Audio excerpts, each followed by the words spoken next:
in 11th. And Ramadipa there has gone inside Bryony Riati. Cak, ini bukan sekadar basa-basi busuk ala marketing, tapi pengakuan tulus atas skill yang emang brojol secara alami. Intip aksinya di lintasan, Kang Bro. Veda itu kalau sudah di atas motor, lekukannya tajam bak samurai, bikin mata nggak bisa kedip. Di sesi tes terbaru, Veda nggak cuma muter-muter kayak orang nyari alamat. Dia datang bawa misi, bawa data, dan bawa mentalitas juara. Catatan waktunya, Edian, 1 menit 45,432 detik. Angka ini bukan cuma deretan angka mati, Cak. Ini angka yang bikin pembalap Spanyol macam Casey O'Gorman sama Brian Uriarte garuk-garuk kepala yang gak gatal. Veda sukses nangkring di atas mereka.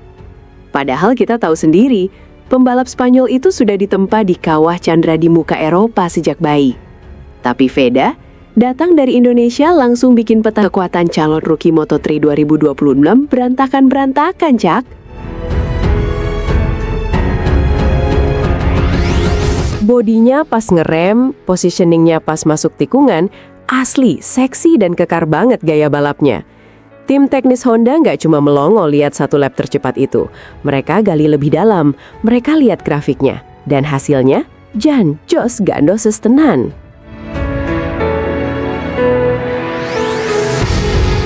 Nah, dengerin ini, Cak. Biar sampean makin paham kenapa tim Honda sampai ngiler. Di dunia balap, kecepatan satu lap itu penting buat pamer di medsos. Tapi buat menang balapan, itu urusan lain, Kang Bro. Di Moto3, balapan itu kejam. Kalau cuma modal nekat tapi nggak punya ritme, sampean bakal dimakan sama rombongan sirkus yang isinya 15 pembalap nempel semua kayak perangko. Veda dikasih ujian yang bikin celengan ambrol. Simulasi balapan penuh 19 lap. Bayangkan, 19 lap non-stop, setara durasi balapan Moto3 di Spanyol. Ini bukan main-main, mental sama fisik diadu di sini. Dan hasilnya, jenggot sariawan lagi, Cak. Begitu keluar pit lane, Veda langsung nemu ritmenya. Gak ada fase panik, gak ada itu ceritanya gerusa-gerusu. Selama 14 lap beruntun, dia anteng banget jaga pace di angka 1 menit 46 detik kecil. Bahkan di beberapa lap, dia sanggup tembus 1 menit 45,9 detik. Padat dan rapi banget, Cak. Penurunan performa ban hampir nggak kelihatan. Ini kualitas langka buat ukuran rookie. Biasanya bocah baru itu ban habis di tengah jalan karena nafsu besar tenaga kurang. Tapi Veda, dia kontrol semuanya. Mulai dari titik pengereman sampai gimana dia nyiksa ban di sektor teknis. Bandingin sama rekan setimnya, Zen Mitani. Si Zen ini masih agak ngos-ngosan buat tembus 1 menit 46 detik. Sementara Veda, angka segitu sudah dijadiin sarapan, sudah jadi pace dasar dia. Sekali lagi, ini bukan mau ngejek Zen, tapi ini bukti kalau adaptasi Veda itu memang sobek-sobek tenan, jauh di atas rata-rata. Jujur, Cak, iman saya goyah pas lihat data ini. Kalau saya punya duit tak terbatas, rasanya mau tak borong semua merchandise Veda sekarang juga. Perasaan saya campur aduk antara bangga sama ngeri. Ngeri kenapa? Karena ekspektasi kita pasti bakal melambung tinggi. Tapi tim Honda pintar.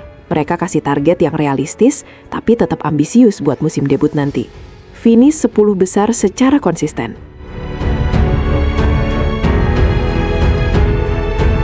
Target ini bukan soal podium semata, tapi soal ngebangun reputasi.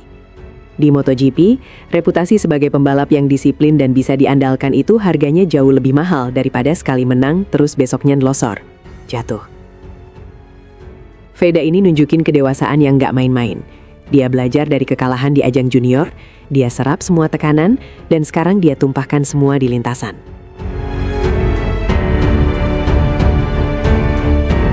Tapi ingat ya Kang Bro, kita sebagai pendukung juga harus sabar. Moto3 itu kelas yang berdarah-darah. Sorotan media dan tekanan mental bisa jadi pisau bermata dua. Kita jangan cuma mau lihat dia menang terus, tapi kita harus dukung prosesnya. Kalau dia bisa konsisten di 10 besar, itu sudah prestasi yang luar biasa buat anak bangsa. Cakep. Dari 130 lap lebih yang dilahap Veda, kita bisa lihat satu hal yang pasti. Indonesia nggak cuma pelengkap grid lagi. Kita datang buat tarung. Veda Ega Pratama punya modal kuat, data yang bengis, dan kepercayaan penuh dari pabrikan raksasa. Sikapnya yang tenang, rapi, dan gak tergesa-gesa ini yang bakal bikin dia punya karir panjang. Balapan itu bukan cuma soal gaspol remblong, tapi soal otak dan ketahanan mental. Dan Veda punya itu semua dalam paket lengkap. Piye menurut sampean Kang Bro? Apakah target 10 besar itu terlalu enteng buat Veda? Atau malah kita harus lebih sabar lagi? Apa sampean juga ngerasa nyidam pengen lihat Veda segera naik podium di kelas Moto3 2026 nanti? Asli, saya sudah nggak sabar pengen lihat bendera merah putih berkibar tinggi di panggung dunia lewat bocah ajaib ini. Jos gandos tenan. Monggo, tumpahkan unek-unek sampean di kolom komentar. Kita diskusi asyik di sini.